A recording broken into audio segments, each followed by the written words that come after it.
یہ جو جمعے کے دن سورہ کہف پڑھنے کی فضیلت ہے، تو یہ جمعے کی رات کو اگر کوئی پڑھ لے تو بھی یہ فضیلت حاصل ہو جائے گی۔ تو کیونکہ روایات میں جمعے کی رات کا بھی تذکرہ ملتا ہے اور جمعے کا بھی تذکرہ ملتا ہے۔ الحمدللہ الذی، تمام تعریفیں اس اللہ کے لیے ہیں، انزل علی عبدہ الکتاب، جس نے اپنے بندے پر کتاب کو نازل کیا، ولم یجعل لہ عوجا، اور اس کتاب میں اس نے کوئی کجی نہیں رکھی۔ یہ قرآن کا کمال ہے، آپ الحمد سے لے کے والناس تک پڑھیں، دو اور دو چار کی طرح اس کی آیتیں اور اس کے مضامین سمجھ میں آتے ہیں۔ قرآن کے علاوہ کوئی بھی مذہبی کتاب آپ پڑھ لینا تو آپ کو سمجھ میں نہیں آئے گی کہ یہ کیا کہا جا رہا ہے اس میں، اور وہ باتیں نیچر کو اپیل بھی نہیں کریں گی، اور انسان وسوسوں کا شکار ہو جائے گا اور مصیبت میں پڑ جائے گا۔ لیکن قرآن کے دعوے کتنے واضح ہیں، اور دعووں میں تناقض نہیں ہے۔ قرآن نے کہا خدا ایک ہے، ہر جگہ یہی کہا کہ ایک ہے۔ محمد صلی اللہ علیہ وسلم کو کہا کہ نبی ہیں، بشر ہیں نبی ہیں، تو بشریت کو ثابت کیا قرآن نے۔ جہاں نبی صلی اللہ علیہ وسلم سے اوٹ پٹانگ معجزوں کا مطالبہ کیا گیا تو بتا دیا گیا میں بشر ہوں۔ ایک ہی دعویٰ رہا ہے مسلسل شروع سے آخر تک، اور آخری نبی ہونے کا جب دعویٰ کیا گیا تو آخری ہی، یہ نہیں کہ پھر قرآن میں اشارے دے دی ہوں کہ کوئی اور نبی بھی آئے گا۔ تو تناقض نہیں ہے قرآن میں۔ نماز کو فرض کیا تو نماز فرض ہے۔ تو یہ جتنے مضامین، پھر اخلاقیات کی جو تعلیم دی وہ تعلیم سیم ہے۔ تو یہ ہے کہ عوج نہیں ہے، بالکل نیچر کو اپیل کرنے والی دو اور دو چار کی طرح صاف ستھری باتیں ہیں قرآن مجید میں۔ یہ خود قرآن کا ایک بہت بڑا معجزہ ہے۔ آپ کبھی بھی کسی جھوٹے آدمی کو جب سنیں گے نا، اس کی باتوں میں ٹکراؤ بہت ہوگا۔ میں ایک دفعہ تحقیق کر رہا تھا، یہ منکرین حدیث جو ہیں، جنہوں نے کہا، دعویٰ کیا کہ حدیث حجت نہیں ہے، تو ہمارے شیخ حضرت مفتی رشید احمد صاحب رحمہ اللہ تعالی نے اصل الفتاویٰ کی دوسری جلد میں ان کے خلاف بہت کچھ لکھا ہے۔ تو اس میں ایک بڑی دلچسپ بات یہ تھی کہ جب یہ منکرین حدیث کا جو بانی ہے نا، پرویز نام تھا اس کا، پورا نام اس وقت ذہن میں نہیں ہے، تو اس کی کتابوں سے حضرت نے تناقض نکالا۔ مفتی رشید احمد صاحب رحمۃ اللہ علیہ نے تناقض کیا نکالا؟ ایک جگہ لکھ رہا ہے کہ حدیث حجت نہیں ہے، دوسری جگہ لکھ رہا ہے کہ حدیث حجت تو ہے لیکن جن ذرائع سے ہم تک پہنچی وہ ذرائع حجت نہیں ہے، اور ایک جگہ لکھ رہا ہے کہ حدیث حجت بھی ہے لیکن صرف نبی صلی اللہ علیہ وسلم کے دور تک کے لیے حجت ہے، ہمیشہ کے لیے حجت نہیں ہے۔ تو ایسے کئی تناقض۔ تو اس میں حضرت نے لکھا کہ اس سے پتہ چلتا ہے کہ یہ بیچارہ خود اس کو پتہ نہیں ہے کہ یہ اس کا دعویٰ کیا ہے، یعنی اس سے صاف واضح ہوتا ہے کہ ان کا مقصد صرف اور صرف ہمیں اسلام سے ہٹانا ہے، اور حدیث کو مشکوک قرار دے کر، کیونکہ زیادہ تر جو قوانین ہمیں اسلام کے ملتے ہیں وہ تو قرآن میں بہت کم ملتے ہیں، وہ تو احادیث میں ملتے ہیں۔ قرآن تو زیادہ تر عقیدے کی بات کرتا ہے، آخرت کے تصور کو ہماری نظروں میں اجاگر کرتا ہے، اخلاقیات سکھاتا ہے، مسائل، فقہی مسائل، وہ تو زیادہ تر احادیث میں ہے، اسلامی قانون جسے ہم کہتے ہیں۔ تو مقصد اس کا یہ ہے کہ اسلامی قانون سے کسی طرح لوگوں کو ہٹایا جائے۔ تو جیسے جس وقت بن پڑی وہ دعویٰ اس نے کر دیا۔ کبھی مجلس دیکھی کہ یار اس وقت یہ دعویٰ کرنا زیادہ مناسب ہے کہ حدیث حجت تو ہے لیکن جن ذرائع سے پہنچی وہ ذرائع قابل اعتماد نہیں ہے، تو وہاں اس نے یہ دعویٰ کر دیا۔ تو جھوٹا آدمی کسی ایک بات پہ ٹکتا نہیں ہے۔ آپ مرزا غلام احمد قادیانی کے دعووں کو دیکھ لیں، اس کی کتابوں میں کہیں وہ لکھتا ہے کہ میں نبی نہیں ہوں، میں تو امام ہوں، اور کہیں لکھتا ہے کہ میں، شروع میں اس نے یہ دعویٰ کیا تھا کہ میں نبی نہیں ہوں، میں امام مہدی ہوں، پھر اس نے دعویٰ کیا میں حضرت وہی عیسیٰ علیہ الصلوۃ والسلام جو مسیح موعود وہ ہوں۔ اس کی کتابوں میں اتنا ٹکراؤ ہے، وجہ اس کی ہے کہ باطل کا ایک ہدف ہوتا ہے، تو وہ دیکھتا ہے کہ جیسا دیس ویسا بھیس۔ جیسے اس کا ہدف ہوتا ہے شہرت، دولت، اور یا لوگوں میں پھوٹ ڈالنا، یا کوئی منصب حاصل کرنا کسی سے، تو وہ پھر دیکھتا ہے کہ جس وقت جو طریقہ اس کو سوٹیبل لگتا ہے نا، وہ وہی طریقہ اختیار کر لے۔ تو ہر باطل میں یہ ہوتا ہے۔ آج بھی ہم دیکھتے ہیں جو اہل باطل ہوتے ہیں وہ کسی ایک بات پہ ٹکتے نہیں ہیں۔ ایک تو ہوتا ہے نا انسان سے غلطی سے ایک دعویٰ ہو گیا، اس سے رجوع کر لے، وہ ایک الگ چیز ہے، وہ تو ہر انسان سے خطا ہو سکتی ہے، لیکن اہل باطل کے دعووں میں بہت ٹکراؤ ہوتا ہے، وہ کسی ایک بات پہ ٹکتے نہیں ہیں۔ آج بہت سارے اسکالرز ایسے ہیں کہ آپ جب ان کی تقریریں سنیں گے یا ان کی کتابیں پڑھیں گے تو انہیں بہت ٹکراؤ نظر آئے گا۔ اسی سے صاف پتہ چل جاتا ہے کہ یہ لوگ اپنے دعوے میں مخلص نہیں ہیں، ان کا مقصد پھوٹ ڈالنا ہے۔ تو جتنی جو تحریف شدہ آسمانی کتابیں ہیں، یہ جتنے باطل مذاہب ہیں، ان میں بھی آپ کو یہ ٹکراؤ نظر آئے گا۔ تو قرآن یہ دعویٰ بار بار کرتا ہے کہ اللہ تعالیٰ نے جو کلام اپنے حبیب صلی اللہ علیہ وسلم پہ نازل کیا، اس میں آپ کو عوج نظر نہیں آئے گا، کوئی کجی نظر نہیں آئے گی، بہت واضح دو اور دو چار کی طرح وہ اپنے دعووں کو دعوے کرتا ہے قرآن مجید، اور اس پر دلائل قائم کرتا ہے۔ قیماً، اللہ فرماتے ہیں سیدھا سیدھا کلام ہے، لینذر بأسا، تاکہ یہ ڈرا دے۔ کہ اللہ تو نے اتنا صاف ستھرا کلام نازل کیوں کیا؟ اللہ کہتے ہیں دو وجہ سے، برے لوگوں کو ڈرانے کے لیے اچھے لوگوں کو امیدیں دلانے کے لیے، تاکہ برے لوگ برائی سے بچیں اور اچھے لوگوں کو موٹیویشن ملے۔ یہ دعویٰ بھی قرآن کا کتنا پیارا اور کتنا صاف ستھرا ہے۔ برائی کو ختم کرنا چاہتا ہے قرآن، اچھائی کو پروموٹ کرنا چاہتا ہے۔ لِيُنذِرَ بَأْسًا شَدِيدًا، ہم نے کیوں نازل کیا؟ تاکہ یہ ڈرا دے شدید عذاب سے، من لدنہ، اللہ کی طرف سے، یعنی اللہ کی طرف سے ڈرا دے۔ وَيُبَشِّرَ الْمُؤْمِنِينَ، اور ایمان والوں کو خوشخبریاں سنا دے۔ کون سے ایمان والے؟ الذین یعملون الصالحات، جو اچھے اعمال کرتے ہیں۔ کیا خوشخبری سنا دے؟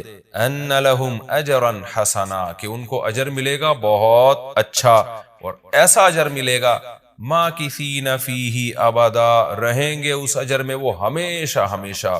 وینذر الذین قالوا، اور تاکہ یہ کلام ڈرا دے ان لوگوں کو، الذین قالوا، جو کہتے ہیں اتخذ اللہ ولدا۔ اللہ نے ڈرانے کا ذکر 2 دفعہ کیا، اس لیے کہ ایک تو عام لوگ جو برے ہوتے ہیں ان کو ڈرا دے، اور مشرکین میں خاص طور پر یہ برائی تھی کہ یہود و نصارہ کی باتوں میں آ کے اللہ کے لیے اولاد ٹھہرا لیا کرتے تھے، وہ فرشتوں کو بیٹیاں کہہ دیا، یا عیسائیوں کی باتوں میں آ کے اللہ کے لیے اولاد ٹھہرا دی۔ تو اس لیے اللہ نے خاص طور پر ان مشرکین اور ان کافروں کا ذکر کیا جو نبی صلی اللہ علیہ وسلم کے دور میں اللہ کے لیے اولاد ٹھہراتے تھے، کہ اللہ ان کو بھی ڈرا دیا جائے۔ وَيُنذِرَ الَّذِينَ قَالُوا، اور ڈرا دے ان لوگوں کو جو کہتے ہیں اتخذ اللہ ولدا، کہ اللہ نے ٹھہرا لی ہے اولاد۔ سورہ کہف بھی مکی صورتوں میں سے ہے نا، تو اس میں بھی توحید کا مضمون بہت ہوگا۔ مَا لَهُم بِهِ مِنْ عِلْمٍ، نہیں ہے ان کے لیے اس دعوے پر کوئی دلیل، وَلَا لِآبَائِهِمْ، اور نہ ان کے باپ دادا کے پاس کوئی دلیل تھی۔ یہ اکثر کہتے تھے نا، بھائی ٹھیک ہے ہمارے پاس دلیل نہیں ہے لیکن ہم اپنے باپ دادا کو فالو کرتے ہیں، تو اللہ کہتے ہیں تمہارے باپ دادا کے پاس کون سے اس دعوے کی کوئی دلیل تھی؟ اور یہ جملہ ہلکا نہیں ہے، کبرت کلمتن، بہت بڑا ہے یہ کلمے کے اعتبار سے، ایسا کلمہ جو ان کی منہ سے نکلتا ہے، منہ سے نکلنے والا کلمہ یہ بہت بڑا کلمہ ہے، بہت بھاری ہے زمین اور آسمان پر، کہ اللہ کے لیے اولاد ٹھہرا دی۔ ان یقولون الا کذبا، نہیں بولتے یہ لوگ مگر نرا جھوٹ بولتے ہیں یہ۔ فَلَعَلَّكَ بَاخِعٌ نَفْسَكَ عَلَىٰ آثَارِهِمْ، اللہ تعالیٰ اپنے حبیب صلی اللہ علیہ وسلم کو تسلی دے رہے ہیں کہ اتنا سری جھوٹ بولتے ہیں اور آپ کی دعوت اتنی واضح ہے، پھر بھی یہ ایمان نہیں لاتے، تو اے نبی کہیں ایسا نہ ہو کہ آپ غم میں اپنی جان ہی نہ ہلاک کر بیٹھیں، کیونکہ رسول اللہ صلی اللہ علیہ وسلم کا دل بہت گھٹتا تھا کہ اتنی واضح بات میں کر رہا ہوں، اتنا میرے دعوے میں اتنی کلیئرٹی ہے، اس کے باوجود یہ مانتے کیوں نہیں ہیں؟ تو غم سے آپ کا سینہ گھٹتا تھا، تو اللہ نے آپ کو بتایا کہ یہ آپ کی حالت یہ ہو گئی ہے، شاید کہ آپ اپنی جان ہی ہلاک کر بیٹھیں۔ دیکھیں اللہ کا شاید یہ ہماری زبان میں اللہ ہم سے بات کرتے ہیں نا، ورنہ اللہ کے لیے تو شاید نہیں، اللہ کے لیے جو چیز ہوتی ہے یقینی ہوتی ہے۔ تو یہاں شاید کا مطلب کیا ہوگا کہ کوئی بھی دیکھنے والا آپ کی کنڈیشن کو دیکھے نا اس وقت، تو وہ کہے گا کہ آپ کی موت نہ واقع ہو جائے، اتنا غم ہے آپ کو۔ تو مقصد ہے غم کی شدت کو بیان کرنا۔ تو اللہ فرماتے ہیں شاید کہ آپ اپنی جان ہی ہلاک کر بیٹھے ان کے پیچھے، یعنی ان کے غم میں، اگر یہ لوگ اس قرآن پر ایمان نہ لے کر آئے، اسفا، افسوس اور غم میں آپ کی جان ہی کہیں آپ ہلاک نہ کر بیٹھیں۔ پھر آگے اللہ بتا رہے ہیں کہ یہ ایمان کیوں نہیں لے کر آتے۔ آپ غم نہ کریں، آپ کی دعوت میں کوئی کمی نہیں، آپ کے دلائل میں کوئی کمی نہیں، ایمان نہ لانے کی وجہ ہم بتاتے ہیں کیا ہے۔ کچھ لوگ لائیں گے، کچھ نہیں لے کر آئیں گے، وجہ کیا ہے وہ ہم بتا رہے ہیں اگلی آیت میں، اِنَّا جَعَلْنَا مَا عَلَى الْأَرْضِ، ہم نے بنایا ہے ہر اس چیز کو جو زمین کے اوپر ہے، زینت اللہ، زمین کے لیے، یعنی زمین والوں کے لیے زینت، اٹریکٹیو بنایا ہم نے۔ زمین اجڑی ہوئی ہوتی، کسی کا دل ہی نہ لگتا زمین میں، تو سارے آخرت ہی کی فکر میں لگ جاتے، لیکن زمین میں اٹریکشن ایسی پیدا کر دی ہے کہ یہ اللہ سے غافل کرتی ہے، حق سے دور کرتی ہے۔ ہر آدمی اس زمین کی زینت کو حاصل کرنے کی کوشش کرتا ہے۔ زینت وہ چیز ما یتزین، جو مزین ہوتی ہے اور جس کی طرف انسان کی اٹریکشن ہوتی ہے، چاہے حقیقت میں وہ اٹریکشن کے قابل ہو یا نہ ہو۔ جیسے گندگی کا ڈھیر ہے، اٹریکشن نہیں ہوتی، لیکن آپ نے اس کے اوپر ایک خوبصورت ململ کا کپڑا ڈال کے خوشبو چھڑک دی تو اب وہ دیکھنے میں بھلی لگنے لگے گی۔ تو جو چیز دیکھنے میں بھلی لگتی ہے اس کو مزین کہا جاتا ہے، چاہے حقیقت میں ہو یا نہ ہو۔ تو اللہ نے کہا کہ ہم حقیقت میں زمین اچھی ہے یا نہیں ہے یہ لوگ اس کو نہیں دیکھتے، بس اٹریکٹیو ہے اس کو دیکھتے ہیں کہ اس کا یہ اٹریکٹ کرتی ہے اپنی طرف۔ حقیقت میں دیکھا جائے تو مسافر خانہ ہے نا، کتنی بھی مل جائے تو ختم ہونے والی ہے، تو فنا ہونے والی چیزوں سے کون دل بہلاتا ہے، لیکن اللہ بتا رہے کہ ہم نے چونکہ اس کو مزین کر دیا ہے۔ تو اس مزین ہونے کا نتیجہ یہ ہے کہ کچھ لوگ اس میں پڑھ کے اللہ کو بھول جاتے ہیں اور کچھ اس کی حقیقت کو دیکھ کر اللہ کو یاد رکھتے ہیں. تو آزمائش جبھی ممکن ہے جب اس زمین کو اٹریکٹیو بنایا جائے. آگے اس لیے اللہ نے فرمایا کہ ہم نے بنایا ہے جو کچھ اس زمین کے اوپر ہے زینت اللہ، زمین کے لیے مزین. کیوں بنایا ہے؟ لنبلوہم، تاکہ ہم لوگوں کو آزمائیں، ایہم احسن عملا، کہ ان میں عمل کے لحاظ سے زیادہ اچھا کون ہے. اگر زمین کو مزین نہ بنایا جاتا تو سارے عمل کے لحاظ سے بہت اچھے ہو جاتے، کیونکہ قربانی نہ دینی پڑتی. اب اس مزین زمین کی بہت سی چیزوں کو چھوڑنا پڑتا ہے. نماز کے وقت دکان چھوڑنی پڑتی ہے، اور صدقات و خیرات کے وقت مال کی قربانی دینی پڑتی ہے، اور جو شریعت کے جتنے بھی احکام ہیں تو جاہ کی قربانی دینی پڑتی ہے، منصب کی قربانی دینی پڑتی ہے. تو اللہ کہتے ہیں ہم نے چونکہ مزین بنا دیا تاکہ ہم لوگوں کو آزمائیں. تو ظاہر ہے جب آزمائش ہوتی ہے تو اے نبی کچھ لوگ کامیاب ہوتے ہیں اور کچھ لوگ ناکام ہوتے ہیں. تو آپ چاہتے ہیں کہ ساری دنیا ایمان لے آئے، سارے نیک بن جائیں، یہ آپ کی چاہت پوری نہیں ہو سکتی، کیونکہ امتحان میں 100% لوگ کامیاب عام طور پر نہیں ہوا کرتے. وَإِنَّا لَجَاعِلُونَ مَا عَلَيْهَا صَعِيدًا جُرُزًا، اور یاد رکھو جو کچھ زمین کے اوپر ہے ہم اس کو بنانے والے چٹیل میدان. یعنی اللہ نے جب یہ کہا نا کہ زمین کے اوپر کی چیزوں کو ہم نے مزین کر دیا، تو آگے نافرمانوں کو ایک دھمکی بھی دے دی ہے کہ تم جو اس میں پڑھ کر ایمان سے اور نیک عمل سے غافل ہو رہے ہو کہ بھئی اتنی اٹریکشن ہے، تو اس کا ایک دوسرا پہلو بھی ہے. وہ پہلو کیا ہے؟ چٹیل میدان بن جائے گی، سب تباہ و برباد ہو جائے گا.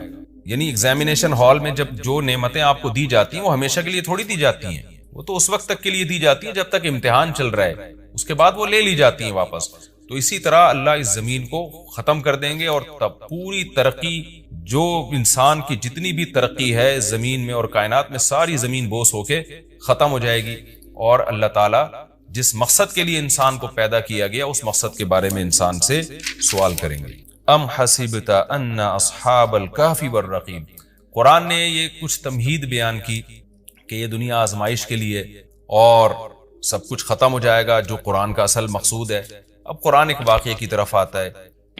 مشرکین مکہ یہود و نصارہ سے بہت سی چیزیں سنا کرتے تھے، اور یہود آ کے ان کو چپ کے گائیڈ کرتے تھے کہ جس نے نبوت کا دعویٰ کیا ہے نا، تم ان سے یہ سوال پوچھو، تم ان سے یہ سوال پوچھو. پھر یہود دیکھتے تھے کہ ہماری تورات کے مطابق جواب ملتا ہے کہ نہیں ملتا. تو ان کا یعنی خیال یہ تھا کہ محمد صلی اللہ علیہ وسلم جواب نہیں دے پائیں گے تو ہم بتائیں گے دیکھو ہماری تورات میں تو یہ لکھا ہے، اگر یہ اللہ کے نبی ہیں تو یہ تو ہر آسمانی کتاب یہ واقعہ بیان کرتی ہے، تو قرآن کیوں بیان نہیں کر رہا.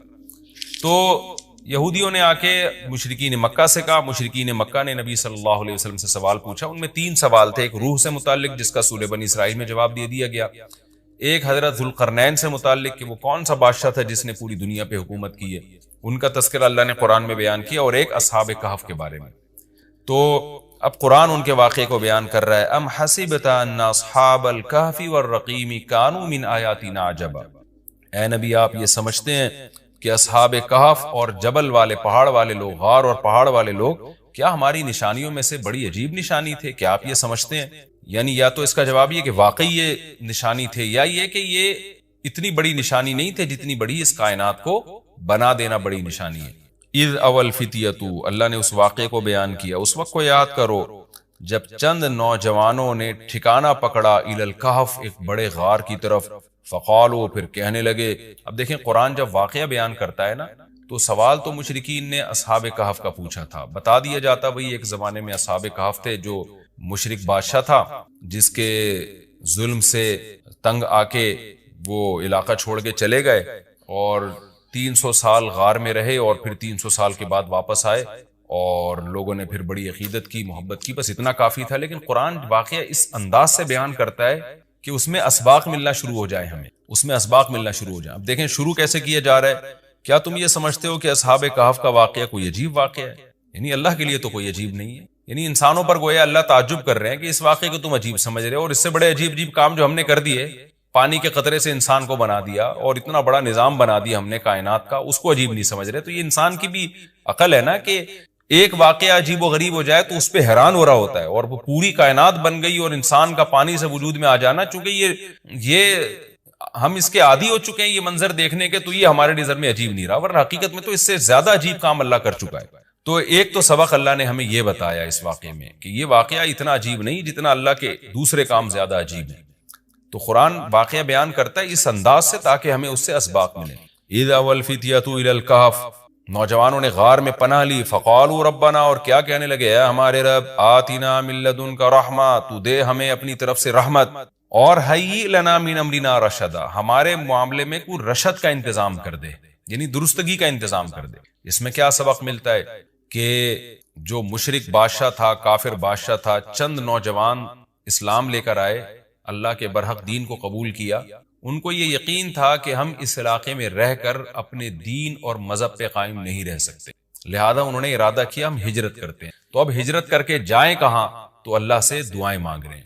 اس سے کیا پتہ چلتا ہے کہ جب آپ کے لیے کسی علاقے میں رہ کر دین پر چلنا ناممکن ہو تو آپ پر لازم ہے کہ آپ اس علاقے کو چھوڑیں. ایک بات. نمبر دو، چھوڑ کر آپ اللہ پہ اعتماد اور توکل کریں کہ جس اللہ نے مجھے یہاں کھلایا وہ کہیں اور بھی کھلا سکتا ہے. نمبر تین، اللہ سے دو قسم کی دعائیں مانگیں. نمبر ایک، اے اللہ تو میرے لیے رحمت کا انتظام کر دے، یعنی اپنا رحم کر تاکہ تیری رحم کی وجہ سے ہمارے لیے معاملات آسان ہو جائے. نمبر دو، تو ہمیں گائیڈ کر، حیئ لنا من امرنا رشدا کا مطلب سیدھا راہ دکھا، ہمیں بتا کہ ہم نے جانا کہاں ہے، کس ملک میں اسٹے کرنا ہے، سفر کیسے کرنا ہے. یہ بالکل ایسے ہی ہے جیسے موسیٰ علیہ الصلوۃ والسلام سے غلطی سے قتل ہو گیا، تو اب مدین سے جب نکلنا تھا، مصر سے جب نکلنا تھا تو راستہ معلوم نہیں تھا، تو وہاں بھی اللہ تعالیٰ سے موسیٰ علیہ السلام نے دعا مانگی کہ وَلَمَّا تَوَجَّهَ تِلْقَاءَ مَدْيَنَ قَالَ عَسَىٰ رَبِّي أَن يَهْدِيَنِي سَوَاءَ السَّبِيلِ، مجھے امید ہے میرے رب مجھے سیدھا راستہ دکھائے گا.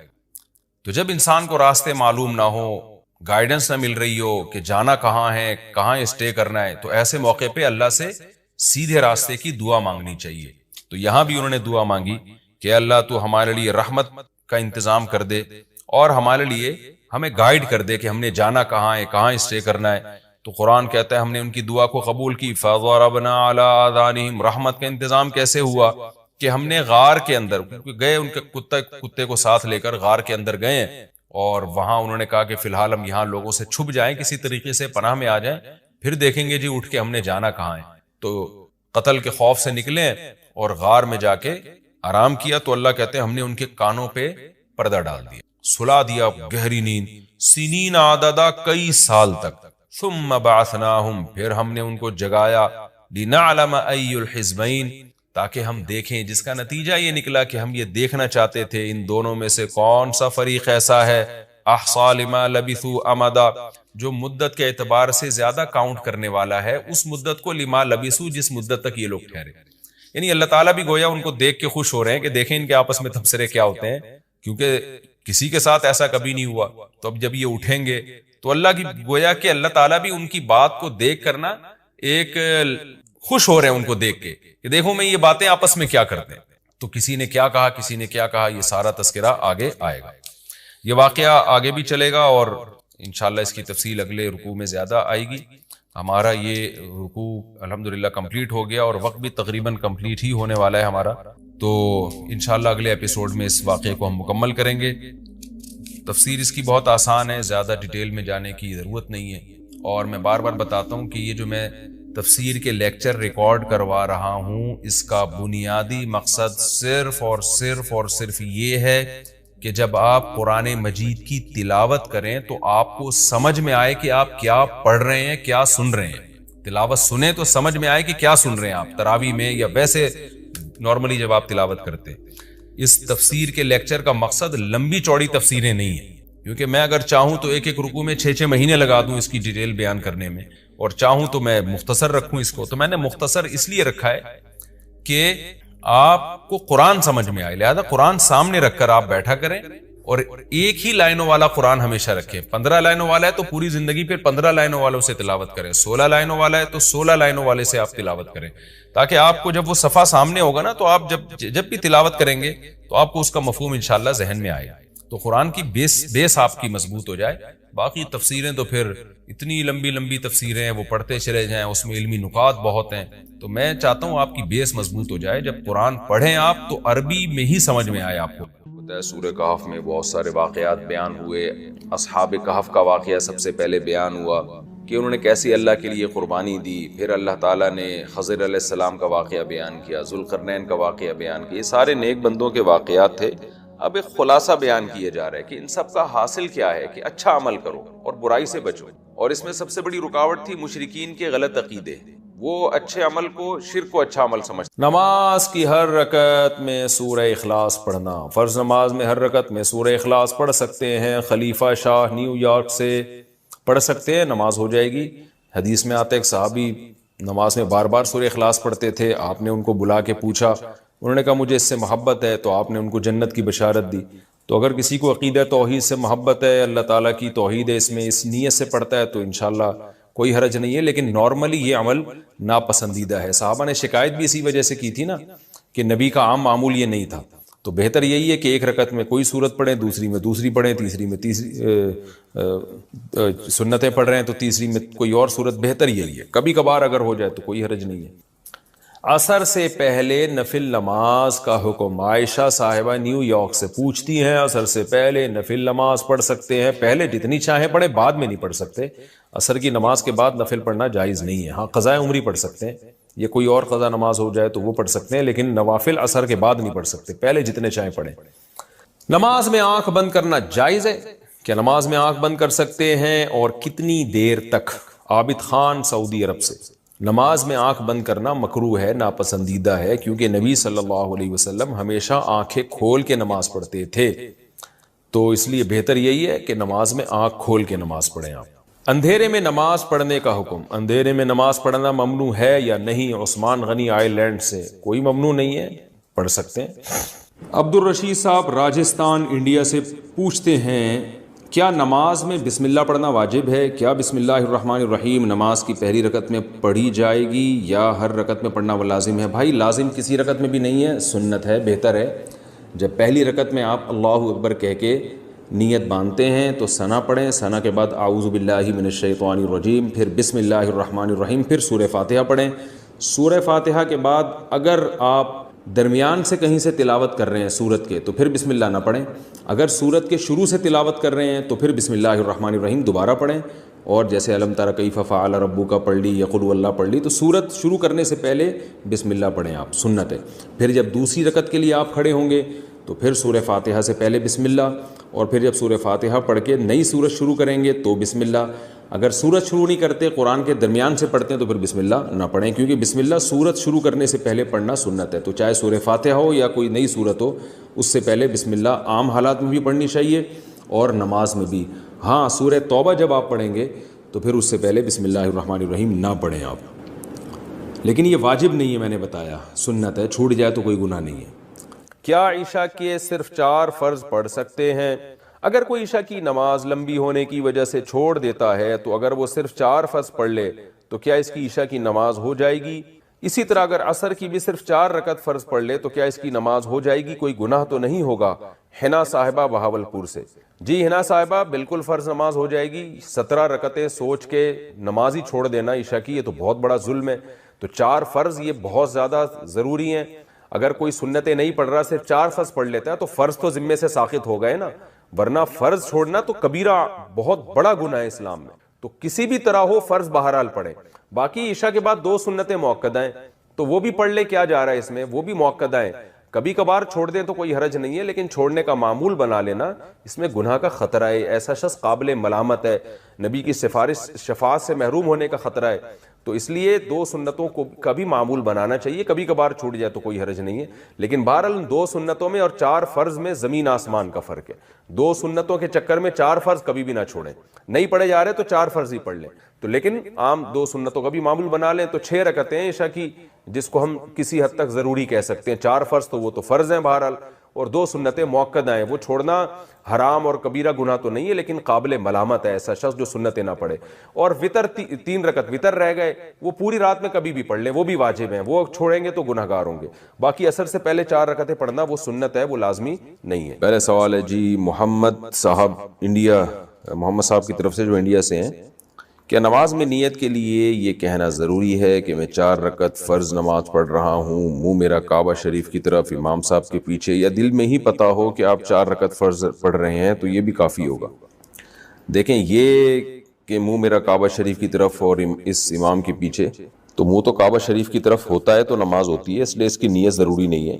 باقی یہ کہ امام کے پیچھے میں دل میں اتنا ارادہ کافی ہے کہ میں جماعت سے نماز پڑھ رہا ہوں، اب اکیلا نہیں پڑھ رہا۔ بعض دفعہ انسان صف میں کھڑا ہوتا ہے اپنی نیت باندھ لیتا ہے، تو دل میں بس اتنا ارادہ ہوتا ہی ہے جب آپ صف میں کھڑے ہیں تو اور کیا کرنے کے لیے کھڑے ہیں، اپنی نماز تھوڑی پڑھنے کے لیے کھڑے ہیں۔ تیسرا مسئلہ یہ کہ 4 رکعت فرض پڑھ رہا ہوں، 2 رکعت فرض پڑھ رہا ہوں، یہ نیت لغو ہے۔ آپ فجر کے 2 فرض پڑھ رہے ہیں اور آپ نیت یہ کریں میں 4 پڑھ رہا ہوں، تو بھی فجر کے 2 ہی ہوں گی، اس سے کوئی فرق نہیں پڑے گا، کیونکہ وہ اللہ کی طرف سے پہلے سے 2 رکعت متعین ہے، آپ کے 4 کہنے سے وہ فرق نہیں پڑے گا۔ ظہر میں آپ نے یہ نیت کر لی کہ میں ظہر کی 2 رکعت پڑھ رہا ہوں، تو بھی نماز آپ کی ہو جائے گی، کیونکہ ظہر کی 4 رکعت ہوتی ہیں، 2 ہوتی نہیں ہیں۔ سفر میں آپ نے 2 پڑھنی ہے، اگر آپ نے یہ نیت کر لی میں 4 پڑھ رہا ہوں تو بھی 2 ہی پڑھنی پڑیں گی اور نماز ہو جائے گی، کیونکہ سفر میں اللہ کی طرف سے 2 متعین ہے۔ تو صرف اتنی نیت کرنی ہے کہ ظہر ہے یا عصر ہے، کیونکہ ظہر میں آپ کے پاس یہ بھی آپشن تھا کہ آپ پچھلی کوئی قضا پڑھ لیں، یہ بھی آپشن تھا کہ سنت پڑھ لیں، یہ بھی آپشن تھا کہ فرض پڑھ لیں، تو یہ 3 آپشن تھے آپ کے پاس، تو ان میں سے ایک کو آپ نے خود متعین کرنا ہے کہ فرض پڑھ رہا ہوں یا سنتیں۔ نمبر 2، ظہر پڑھ رہا ہوں یا پچھلی کوئی قضا پڑھ رہا ہوں۔ تو جب آپ نے یہ نیت کر لی کہ نہیں جی ظہر ہے، تو 4 رکعتیں 2 رکعتیں یہ لغو کام ہو جائے گا، اس کی ضرورت نہیں ہے۔ بس اتنی نیت کہ ظہر ہے اور فرض ہے، بس۔ یعنی فرض سے میری مراد کہ ظہر ہے، آج کی ظہر ہے، یہ بھی ضروری نہیں کہ فرض ہے، کیونکہ ظہر تو ہے ہی فرض، تو سنت نہیں ہے۔ سنتیں پڑھ رہے ہیں تو دل میں یہ نیت ہو کہ یہ ظہر میں سنت پڑھ رہا ہوں، میں فرض نہیں پڑھ رہا، تو بس اتنا، یہ اتنی کافی ہے۔ آج کل نیتوں میں بہت زیادہ غلو ہونے لگا ہے۔ نماز میں نیت ضروری ہے یا تکبیر کہنا کافی ہے؟ فرض نماز میں نیت کرنی ہوگی یا صرف اللہ اکبر بولنا ہوگا؟ اگر نیت کرنی ہوگی تو وہ اردو میں کریں یا عربی میں کریں۔ سلمہ صاحبہ دبئی سے، دیکھیں نیت نماز میں ضروری ہے، لیکن نیت دل کے ارادے کا نام ہے، اور دل میں ارادہ انسان اپنی زبان میں ہی کرتا ہے جو اس کی مدر لینگویج ہے۔ بس دل میں نیت کرتا ہے میں نماز پڑھ رہا ہوں، تو بس اتنا کافی ہے۔ پھر جو نماز ہے اس کی نیت کر لیں، ظہر کی ہے تو ظہر کی نیت کر لیں، عصر کی ہے تو عصر کی، فرض کی ہے تو فرض کی کر لیں، بس دل میں نیت کافی ہے، اس کا انگلش عربی اردو سے کوئی تعلق نہیں ہے۔ نماز کی نیت کیا زبان سے ضروری ہے؟ نماز کی نیت کا کیا حکم ہے؟ دل میں نیت کافی ہے یا لفظوں سے نیت کرنا ضروری ہے؟ ابرار احمد سومرو سکھر سے۔ نہیں جی، نیت تو دل کے ارادے کا نام ہے، بلکہ فقہا نے لکھا ہے کہ دل میں ارادہ تھا ظہر پڑھ رہا ہوں، اور واقعی ظہر کی نماز تھی، زبان سے نکل گیا کہ عصر پڑھ رہا ہوں، تو نماز ادا ہو جائے گی، اس لیے کہ دل میں صحیح ارادہ کیا ہوا ہے۔ اور اگر ظہر پڑھ رہا ہے، دل میں ارادہ کر لیا عصر پڑھ رہا ہوں، زبان سے نکل گیا ظہر پڑھ رہا ہوں، تو نماز نہیں ہوگی، حالانکہ زبان سے صحیح نکلا ہے، لیکن چونکہ دل میں اثر تھا تو نہیں ہوگی۔ تو اس لیے دل میں ارادہ ہے اصل نماز کے لیے، زبان سے نیت ضروری نہیں ہے۔ وہمیوں کے لیے فقہا نے لکھا تھا کہ جو وہمی ہوتے ہیں نا، جو ہر وقت وسوسوں میں مبتلا رہیں گے، پتہ نہیں میں نے ظہر کی نیت کی تھی عصر کی، بعض ایسے وہمی ہوتے ہیں، ان کے لیے فقہا نے لکھا ہے کہ وسوسہ دور کرنے کے لیے وہ زبان سے نیت کر لیں، لیکن نارملی شریعت کا حکم یہی ہے کہ انما الاعمال بالنیات، اعمال کا مدار جو نیت پر ہے، تو نیت تمام فقہا کا اتفاق ہے وہ دل کے ارادے کا نام ہے۔ اللہم صلی علی سیدنا محمد، یا رب صلی وسلم دائما ابدا علی حبیبی۔ کیونکہ اگر ماں باپ کے حقوق ہیں، دوستوں کے حقوق ہیں، تو اللہ کے سب سے زیادہ ہونے چاہیے۔ تو وہ غیر مسلم جو مسلمان ہوا نا، اس نے بتایا کہ سب سے پہلے تو 5 نمازیں ہیں بھائی، ہم اگر اللہ کو مانیں تو اللہ سے ریلیشن تو ہو، تو یہ اسلام ہے جو ہمیں 5 دفعہ مسجد میں لے کر آتا، اور لاتا کتنے بہترین اسٹائل کے ساتھ ہے، کیسے بہترین انداز کے ساتھ لاتا ہے اسلام۔ یہ بھی ہو سکتا تھا کہ خام خواہ کی قربانی دلوائی جاتی کہ 5 دفعہ تم نے الٹے لٹکنا ہے، تاکہ پتہ چل جائے تمہارا اللہ سے کیا ہے، ریلیشن ہے۔ تو یہ بھی تو قربانی ہوتی کہ نہیں ہوتی، لوگ دلوا رہے ہوتے ہیں۔ فوج میں نا، جب ہم جو NCC کی ٹریننگ کی ہے نا کالج میں، تو وہ فوجی صوبے دار ہمیں ٹریننگ دیتے تھے، تو وہ یہ ثابت کرنے کے لیے کہ میں آفیسر ہوں، بعض دفعہ خام خواہ میں ڈنڈ پہ لو بیٹھ کے، چلو بھائی، اب فوجیوں میں ہوتا ہے نا، تاکہ آفس کے آرڈر کو فالو کرنے کا جذبہ پیدا ہو، اب ڈنڈ پیل رہے ہیں، ہمیں پتا تھا بھائی یہ ڈپس لگانے پڑیں گے آپ کو، ٹھیک ہے نا، وہ کہتا ہے جب کھڑے ہو کر دوبارہ لگاؤ، تو یہ سکھایا جاتا ہے فوجیوں قربانی کا جذبہ پیدا کرنے کے لیے۔ تو اللہ میاں ایسے بھی کر سکتے تھے کہ بس الٹے لٹک جاؤ، ٹھیک ہے نا، 5 ٹائم قربانی دلوائی ہے، لیکن ایسے طریقے سے دلوائی ہے کہ اس میں ہمیں روحانی سکون ملے، اس میں ہمارا اللہ سے ریلیشن قائم ہو, اس میں ہمیں لطف اور مزہ آئے, ہماری دنیا بھی سدھر جائے. اس سے ہمیں حکم دیا سب سے پہلے فجر کی نماز رکھی تاکہ مسلمان صبح دیر سے اٹھنے والی قوم نہ بنے. اللہ میاں یہ بھی کر سکتے تھے کہ پہلی نماز 11 بجے, دوسری نماز شام 3:30 بجے, 4-5 نمازیں ایسے کر دیتے. جہلم والی سرکار نے تو کر دی, فجر رکھی ہے اور ظہر کے بارے میں بولا ہے کہ عصر سے 20 منٹ پہلے آپ ظہر عصر پڑھ لیں اور غروب آفتاب ہوتے ہی مغرب عشاء بھی اکٹھی پڑھ لیں. تو یہ عملی طور پر 2 نمازیں ہوئی ہیں, ٹھیک ہے نا. 5 نمازوں کا مطلب ہوتا ہے اپنی تمام مصروفیات کو دوبارہ سے فارغ کر کے نماز کے لیے آنا. ظہر میں آپ سارے کام چھوڑ کے آتے ہو, پھر واپس چلے جاتے ہو, پھر عصر میں الگ سے آتے ہو, پھر واپس چلے جاتے ہو, پھر مغرب میں الگ سے آتے ہو, پھر واپس چلے جاتے ہو, پھر عشاء میں الگ سے آتے ہو. یہ 5 دفعہ قربانی دلوائی جا رہی ہے. اگر اس طرح سے نمازیں اکٹھی کرنے کا اسلام میں حکم ہوتا تو 3 دفعہ قربانی ہوتی, 5 دفعہ قربانی نہیں ہوتی. دیکھو ہم ظہر سے پہلے 4 سنتیں پڑھتے ہیں اور 4 فرض پڑھتے ہیں. ان سنتیں پڑھنے میں کوئی قربانی ہوتی ہے ہمیں؟ اس لیے کہ تو نماز کے لیے آئے ہوئے ہیں نا. تو اگر ہم 4 فرض کے ساتھ 4 عصر بھی پڑھ لیں تو عصر کی قربانی تھوڑی ہی پھر یہ. تو 5 نمازوں کا مطلب ہی 5 ٹائم پہ آنا ہے. اس میں شاپنگ واپنگ ہی تو رکاوٹ بنتی ہے, اور آپ نے شاپنگ کے لیے کہہ دیا ہے اہل حدیث. حالانکہ اہل حدیث یہ مانتے نہیں ہے, لیکن یہ اس کی عادت ہے جہلم والی سرکار کی کہ کسی بھی مسلک میں کوئی بھی الٹا فتویٰ دے رہا ہوگا نا تو اس الٹے مولوی کو لا کے ہائی لائٹ کر کے مسلک کو بدنام کرنا.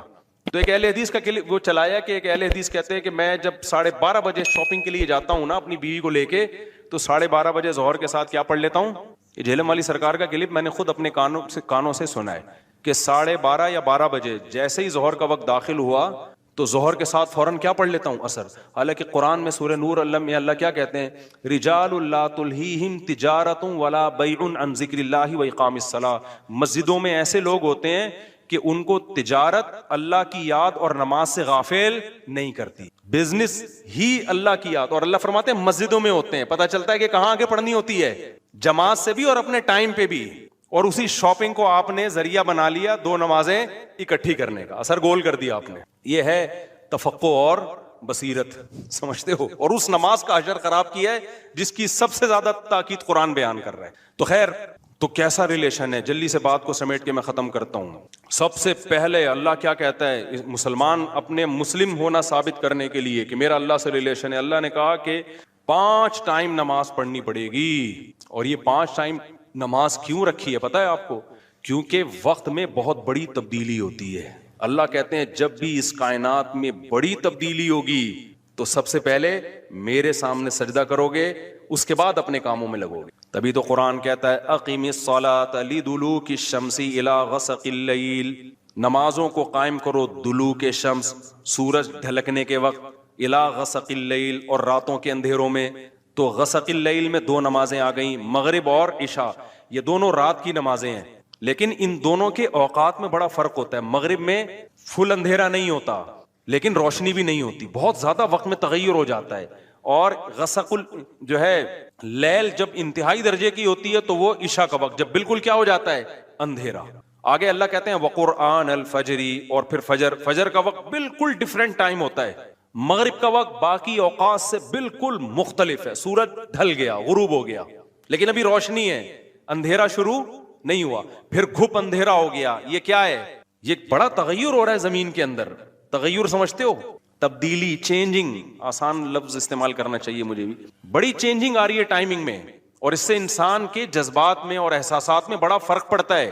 ظہر کا تو فجر کا وقت بالکل ڈفرینٹ ہے, ابھی دن طلوع ہونے والا ہے. پھر سورج ہوتے ہوتے جب ڈھلکتا ہے نا بالکل بلندی پہ پہنچ کے, تیز تپتی بھی دھوپ ہوتی ہے جس کو اللہ دلوک شمس کہہ رہے ہیں. دلوک کہتے ہیں ڈھلکنا. تو سورج کا جو ڈھلکنا ہے نا, بلندی پہ جا کے لڑکنا نیچے, اس کو کیا کہتے ہیں؟ اس میں اللہ نے 2 نمازوں کا ذکر کر دیا, ظہر اور عصر. اس لیے کہ دلوک جو معتد بھی ہوتا ہے, گاڑی اردو پھر استعمال کر رہا ہوں, معتد بھی قابل ذکر دلوک, وہ ایک عصر میں ہوتا ہے, ایک ظہر میں ہوتا ہے. میں نے وہ کلپ ریکارڈ کروایا تھا نا عاقب سعید کو کہ 5 نمازیں اپنے ٹائم پر ہیں, اور یہ قرآن کی عیسائی سے ثابت ہے کہ نمازوں کے 5 ٹائم ہیں, 3 ٹائم کی نمازیں قرآن میں نہیں ہیں. تو اس پہ میں نے کہا تھا کہ دلوک شمس ہے نا, سورج کا ڈھلکنا, تو معتد بھی ڈھلکنا, قابل ذکر ڈھلکنا ایک ظہر کے وقت ہوتا ہے, ایک عصر کے وقت. کیونکہ عصر کے وقت 45 پہ آ جاتا ہے اور ظہر کے وقت بلندی پہ جا کے ڈھلکتا ہے. تو اس کے نیچے کے لوگوں کے کمنٹس آئے ہوئے تھے کہ اگر قرآن کا یہ مطلب ہے ڈھلکنے کے وقت, تو پھر تو ہر وقت سورج ڈھلک رہا ہے. سمجھ میں آیا پاگل کسے کہتے ہیں؟ یہ ہے مجتہدین، یعنی ان کا دعویٰ یہ تھا کہ 3 وقت ہیں نماز کے قرآن میں، ظہر ہے اور عشاء ہے اور فجر ہے. تو 3 وقت سے یہ ثابت کرنا چاہتے ہیں کہ ظہر اثر ملا کے پڑھ لو اور مغرب عشاء ملا کے پڑھ لو. اصل میں 3 ٹائم ہے. یہ غلط ہے. دلوک شمس کا لفظ ہے قرآن میں، اور دلوک سے مطلق دلوک مراد ہے، اور مطلق سے فرد کامل مراد ہوتا ہے. جو معتد بھی، دیکھو فرد کامل کو میں مثال سے سمجھاتا ہوں. پہلے میں یہ جنہوں نے اعتراض کیا نا اٹھ پٹانگ قسم کا، ان کے اعتراض کا جواب دوں. یہ کہتے ہیں ہر وقت، واقعی ہر وقت تو دلوک ہو رہا ہے، لیکن اس کا تو کوئی بھی قائل نہیں ہے. ایسا تو 1 کروڑ نمازیں ہو جائیں گی. ابے سورج بلندی پہ جا کے جب تک پورا غروب نہیں ہوتا تو ہر سیکنڈ ڈھلک ہی رہا ہے نا، تو کیا ہر سیکنڈ میں نماز پڑھیں گے؟ تو ظاہر ہے قرآن وہ بات کرے گا جو انسانوں کے فہم کے مطابق ہوں گی. تو اس سے صاف پتہ چلتا ہے وہ ڈھلکنا مراد ہے جو قابل ذکر ڈھلکنا ہو. تو قابل ذکر ڈھلکنا جس کو اصطلاح میں کہتے ہیں معتد بھی ڈھلکان، وہ جب ہے جب بلندی پہ جا کے پہلی دفعہ ڈھلکنا شروع ہو اور پھر 45 کے زاویے پہ آ جائے. اس سے زیادہ ڈھلکان والی نماز حدیث سے ثابت بھی نہیں ہے. نہیں آئی میرا خیال ہے بات؟ تو مطلق سے فرد کامل مراد ہوتا ہے. اس کو میں مثال سے سمجھاتا ہوں. دیکھو میں آپ سے کہتا ہوں چائے لے کر آؤ، آپ برف ڈال کے ٹھنڈی چائے لے آئے. میں کہوں گا یہ کیا لے آیا؟ آپ کہیں آپ نے بولا تھا گرم چائے لاؤ. میں بولوں گا جب میں نے چائے کا لفظ مطلق بولا ہے، اس کے ساتھ کوئی گرم یا ٹھنڈے کی قید نہیں لگائی، تو اس سے فرد کامل ہی مراد ہوتا ہے. کامل فرد چائے کا کیا ہے؟ کامل درجے کی چائے کیا ہے؟ جو گرم ہوتی ہے، درمیانی درجے کا میٹھا ہوتا ہے اور مناسب سی پتی ہوتی ہے.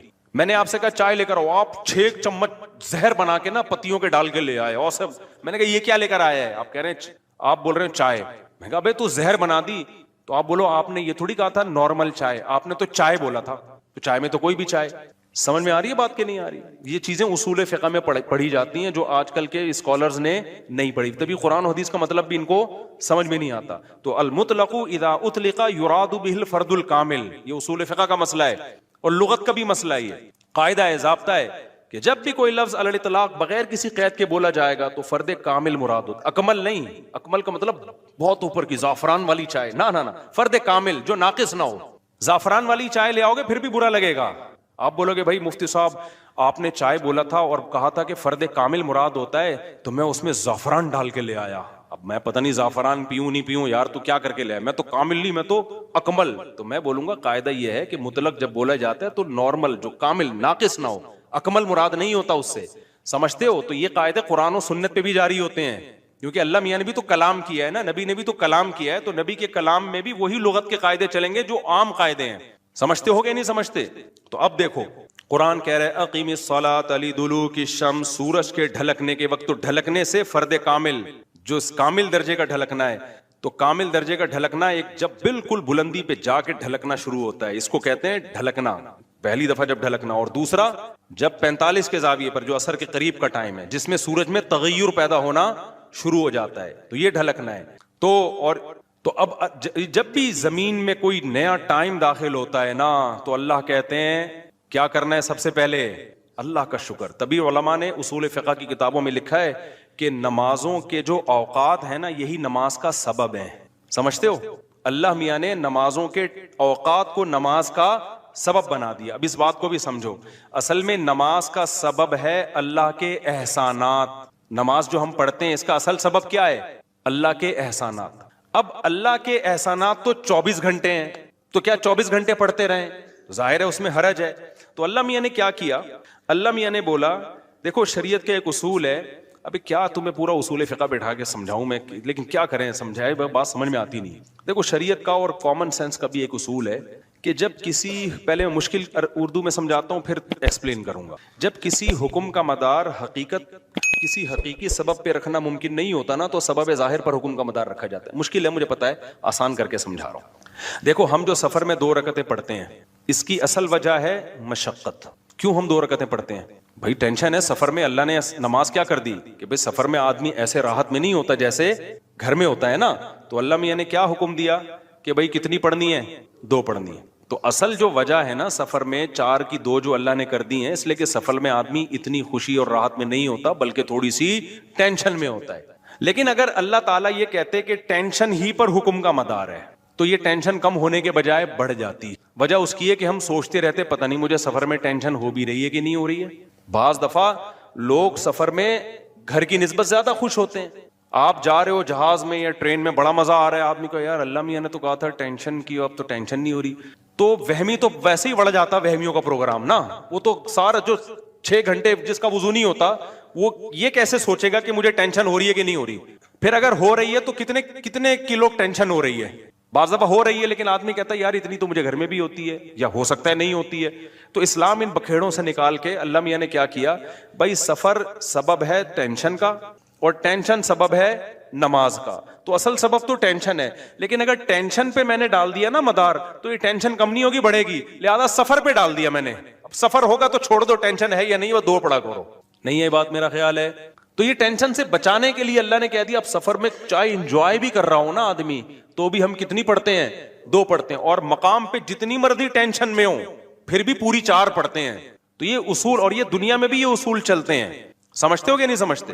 تو یہاں بھی اللہ نے کیا کیا, اللہ میاں نے فرمایا اصل میں تو تم پہ نماز فرض ہے. ہمارے حضرت کیا فرمایا کرتے تھے کہ جب بیٹھو تو 10 دفعہ استغفار, گناہوں کی معافی, 10 دفعہ درود شریف. پھر کیا کرنا ہے, یہ بہت اہم اس میں سبق ہے, اس لیے میں یہ بتا رہا ہوں کہ کیا یہ ہمیں نصیحت کرتے تھے. پھر کیا کرنا ہے, یہ مراقبہ کرنا ہے کہ جب تک کسی باغیچے سے جھاڑیوں کو صاف نہ کیا جائے, پھول بوٹے اس میں پیدا نہیں ہوتے, تو جب تک دل میں دنیا کے جو گٹر اور دنیا کے محبت کے جو گٹر ابل رہے, اس کو گٹر ہی کہا کرو. دنیا مردار کی محبت کی کیا یہ گٹر ہے. دنیا مردار کی محبت کے گٹر یہ جب تک بند نہیں ہوں گے اللہ کی محبت کے چشمے نہیں پھوٹیں گے. ایک ہی سوراخ سے گٹر کا پانی بھی نکل رہا ہو اور چشمہ بھی نکل رہا ہو, کبھی دیکھا آپ نے؟ بولو نا کیا ہو گیا بھائی, جس سوراخ سے چشمے نکلتے ہیں ان سے گٹر کے پانی نہیں نکلتے. اور جن سوراخوں سے کراچی میں تو الحمدللہ یہ مثال سمجھانے کی ضرورت ہی نہیں ہے, ہر سوراخ سے گٹر کا پانی نکل رہا ہے. تو کبھی آپ نے دیکھا چشمے ابلتے ہوئے کراچی میں؟ تو جس دل میں دنیا مردار کے گٹر کا پانی ابلتا ہو اس دل میں اللہ کی محبت کے چشمے نہیں پھوٹ سکتے. تو یہ حضرت فرماتے تھے یہ مثال سوچیں. کیوں سوچیں, آگے بتا رہا ہوں میں. پھر ایک اور مثال سوچیں, اور یہ ہمارے سب اکابر بتاتے رہے ہیں, صرف ہمارے حضرت کی بات نہیں ہے. دوسری کیا مثال کہ جب سفید کپڑوں کو نیل لگایا جاتا ہے اس میں چمک پیدا کرنے کے لیے, تو پہلے میل کچیل کو صاف کیا جاتا ہے. ڈائریکٹ نیل نہیں لگا دیا جاتا ورنہ عجیب سا لگے گا. پہلے اس کا میل اتارا جاتا ہے, اس کے بعد اس میں برائٹنس پیدا کرنے کے لیے, اٹریکشن پیدا کرنے کے لیے, اس گند اور میل کچیل کو دور کرنے کے بعد پھر اس کو نیل کے پانی میں ڈبویا جاتا ہے. پھر کیسا اجلا اجلا اور چمکتا ہوا نظر آتا ہے وہ. تو جب تک دل میں اللہ کے غیر کی محبت کا گند صاف نہیں ہوگا, اللہ کی محبت کے نیل سے دل چمکدار نہیں ہوگا. یہاں تک کھوپڑی شریف میں بات آ گئی ہوگی میرا خیال. پھر حضرت فرماتے تھے پھر اس کے بعد کیا کرنا ہے. ابھی تو یہ سوچنا ہے, سوچنے کے بعد کیا کرنا ہے. پھر اس کے بعد قبلہ رخ بیٹھ کے لا الہ الا اللہ کی ضرب لگانی ہے. آپ لوگ یہ کام نہ شروع کر دیں, وجہ میں بتاؤں گا آخر. لا الہ کرتے ہوئے کیا کرنا ہے, دائیں طرف سر کو لے کے جانا ہے, اور توجہ یہ کرنی ہے کہ دل سے لا الہ کا مطلب کوئی معبود نہیں, کوئی محبوب نہیں, کوئی بھی نہیں ہے. دل سے کیا کرنا ہے, سب کو نکال کے باہر الا اللہ. پھر واپس گردن کو لانا ہے اور دل پہ چوٹ مارنی ہے. کس کی؟ الا اللہ. لا الہ الا اللہ, لا الہ الا اللہ. کوئی نہیں ہے, صرف کون ہے؟ اللہ. تو اس کوئی نہیں میں نا یہ سارا گند نکالنا ہے. گاڑی بھی نہیں ہے, یہ بنگلہ بھی نہیں ہے, یہ پیسہ جس پہ رالیں ٹپکتی رہتی ہیں ہر وقت, اور کسی کو کوئی معشوق ہو اس کو بھی نکال دو اسی بہانے. موقع اچھا ہے, پاگل ہو رہا ہے اس کے پیچھے, اپنی صحت خراب کر رہا ہے, اپنا ایمان خراب کر رہا ہے. تو لا الہ دل سے باہر, الا اللہ صرف کون؟ اللہ. جو بار بار یہ ذکر ہوتا ہے نا, لا الہ الا اللہ, لا الہ الا اللہ, لا الہ الا اللہ, لا الہ الا اللہ, لا الہ الا اللہ. آہستہ آہستہ ذہن بننا شروع کہ میرا معبود اور میرا محبوب کون ہے؟ الا اللہ, بس اللہ ہے. اس پہ میرا خیال ہے کسی کو علمی لحاظ سے اشکال ہو سکتا ہے, بھائی اس حدیث, اس ذکر کا اور اس اسٹائل کا قرآن و سنت میں کوئی ثبوت, اس ذکر کا تو ہے لا الہ الا اللہ کا, اس اسٹائل کا تو کوئی ثبوت نہیں ہے. تو خوب سمجھ لیں کہ بطور علاج جب کوئی چیز کی جاتی ہے نا, اس کو تصوف میں شغل کہا جاتا ہے. ایک ہوتا ہے ذکر, ایک ہوتا ہے شغل. تو جو بطور علاج کے جو چیز کی جاتی ہے, مائنڈ بنانے کے لیے کی جاتی ہے, اس کے لیے ثبوت کی ضرورت